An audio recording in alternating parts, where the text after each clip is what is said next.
nilai.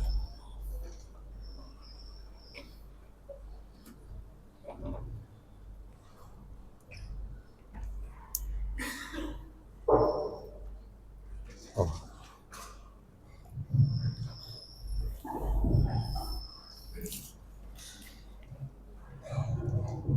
Bismillahirrahmanirrahim. Assalamualaikum warahmatullahi wabarakatuh.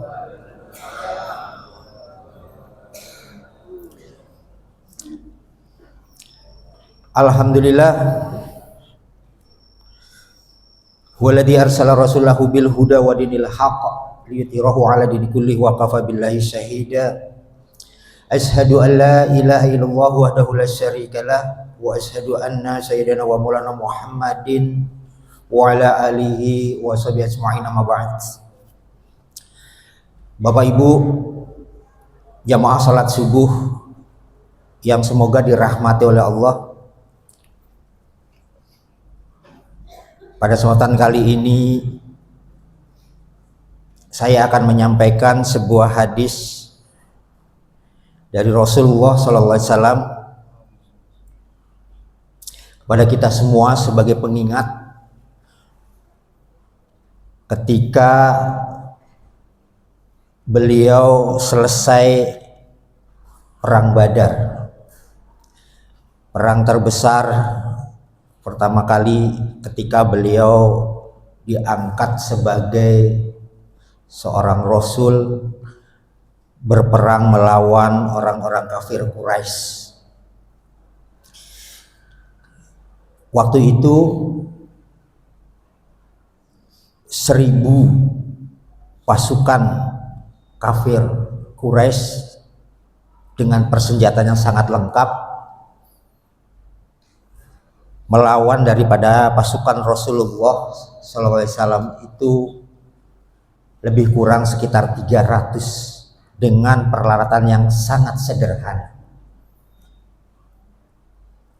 Pada hari ini juga kita melihat perang yang mau tidak mau telah digambarkan oleh Rasulullah SAW 14 abad yang lalu. Apa kata Rasulullah SAW setelah perang Badar yang terbesar itu? Kata Rasulullah, roja'na minal jihadil asgor ila jihadil akbar. Kita baru saja kembali dari jihad asgor, kecil, dan kita akan menuju jihad yang lebih besar. Para sahabat ini bingung, ya Rasulullah,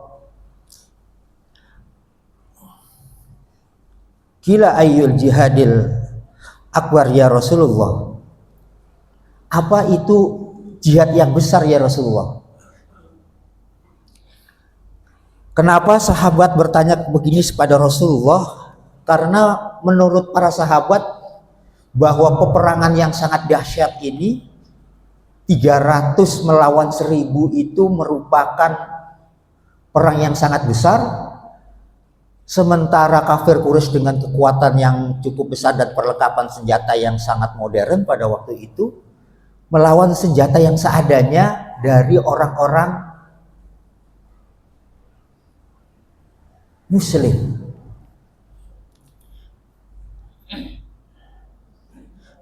Kata Rasulullah, qala jihadul nafs, yaitu jihad melawan hawa nafsu. Kenapa ini saya sampaikan? Terkadang kita lupa bahwa kita ini dikuasai oleh nafsu. Kenapa nafsu ini menjadi jihad yang terbesar dalam peperangan kita di dalam mengarungi sebuah kehidupan? Ketika orang tidak mampu mengendalikan nafsunya, keserakahan yang timbul di dalam hatinya, merasa benar yang tumbuh yang menguasai jiwanya, justru itu akan merusak tatanan kehidupan.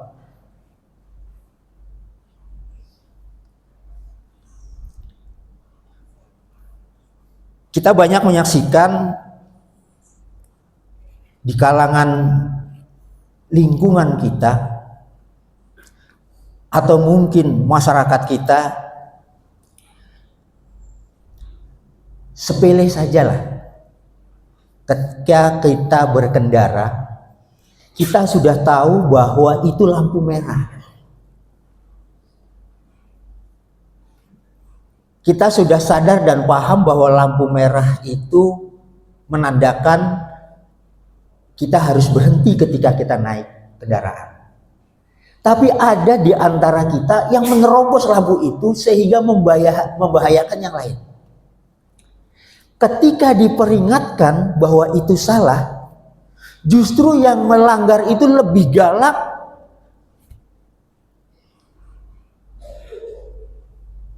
lebih berani, dan tidak menyadari bahwa mereka itu melakukan sebuah kesalahan. Ini sering kita lihat. Dan inilah orang-orang yang termasuk tidak mampu mengendalikan nafsunya. Ada juga begini, terjadi dalam kehidupan kita. Ketika Rasulullah SAW mengatakan, pokoknya kehidupan berumah tangga, bahwa perintah dari Allah dan Rasulnya adalah seorang istri itu harus menghormati, taat kepada suaminya. Tetapi dalam kehidupan kita sehari-hari terkadang menemukan dibalik, seorang suami harus taat kepada istri. Ini terkadang logika yang terbalik. Karena apa? Surganya seorang istri ada di ridhonya suami. Suka atau tidak suka, itulah perintah Allah Subhanahu wa taala kepada kita.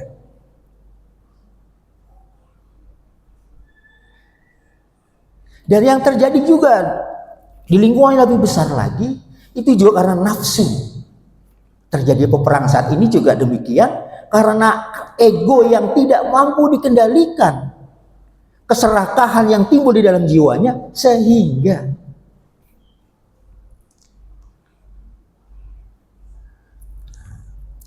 kadang-kadang berpikir, kenapa tidak Allah hancurkan saja kebatilan itu?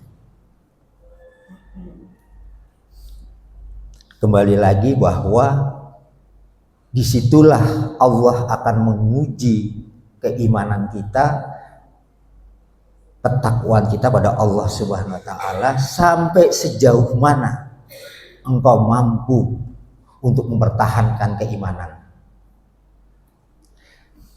Nah, jihad melawan hawa nafsu ini harus mampu kita menangkan. Puasa ini adalah sekolah kita untuk melawan itu. Belajar untuk mengendalikan nafsu. Dihilangkan nggak bisa. Dihilangkan nggak mungkin. Karena itu sifat yang Allah berikan pada manusia. Nafsu, ego. Tapi sejauh mana ego dan nafsu kita ini dibimbing oleh syariat Allah Subhanahu wa taala. Kira-kira kalau saya begini melanggar syariat Allah nggak ya? Kira-kira kalau saya begini melanggar sunnah Rasulullah nggak ya? Orang yang ilmunya sedikit, diibaratkan ilmu padi. Ketika padi itu tegak dan isinya belum banyak, dia tegak. Semakin banyak isinya, bukan semakin tegak, tapi justru semakin merunduk. Itu saya alami juga Bapak Ibu sekalian. Ketika saya dulu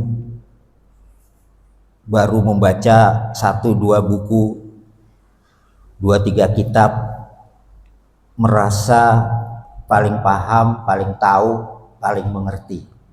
Begitu girohnya, semangat itu tinggi, menyalahkan semua yang tidak sesuai dengan pandangan.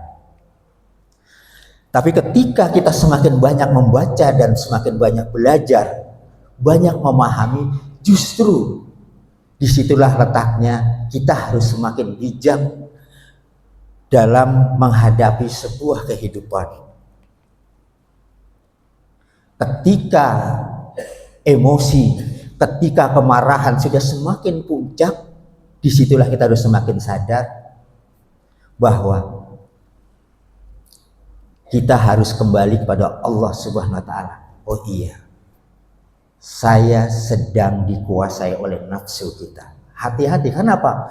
Menyampaikan sebuah kebenaran di tempat yang tidak tepat justru akan membuat permasalahan itu bukan semakin baik, justru akan semakin buruk. Dan ini Bapak Ibu sekalian, jadi pelajaran buat kita bahwa menahan hawa nafsu, mengendalikan hawa nafsu itu adalah wajib buat kita sehingga kita bisa selamat dunia maupun akhirat. Mungkin itu saja yang bisa saya sampaikan, mudah-mudahan ini bermanfaat buat kita semua. Kesalahan itu dari saya, kurangan dari saya, dan kebenaran itu datang dari Allah Subhanahu wa Taala. Billahi taufiq wal hidayah. Assalamualaikum warahmatullahi wabarakatuh.